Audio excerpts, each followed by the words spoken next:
দাদুর অনেক ইচ্ছা ছিল। ছোটবেলায় যখন আমার জন্ম হয়েছে আমার দাদু আমাকে বলেছিল যে জমিদার হয়েছে, আমাকে ডাকতো জমিদার শিশির রায় বলে। তো তারই ইচ্ছা ছিল যে যখন বিয়ে করতে যাবে জমিদার শিশির রায় যেন হাতিতে বিয়ে করতে যাবে।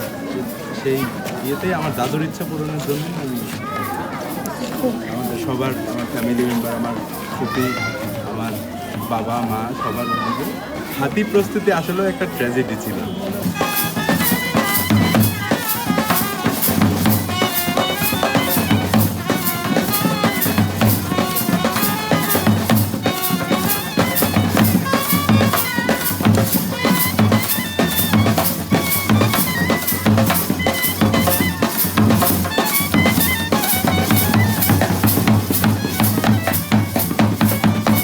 কুষ্টিয়ার কুমারখালী শহরে হঠাৎ করে দেখা যায় রাজার পোশাক পরিহিত যুবক হাতির পিঠে চড়ে যাচ্ছেন বিয়ে করতে।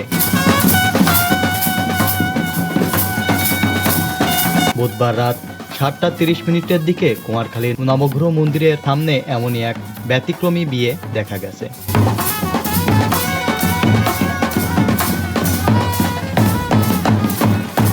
হাতির পিঠে চড়ে বিয়ে করতে যাওয়া যুবকের নাম ধ্রুব অধিকারী। তিনি শহরের কুন্ডুপাড়া এলাকার তপন অধিকারীর ছেলে।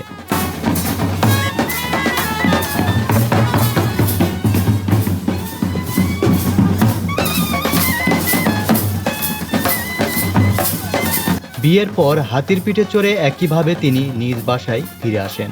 সুসজ্জিত হাতি আর বরকে দেখার জন্য রাস্তার দুই পাশে ভিড় জমে।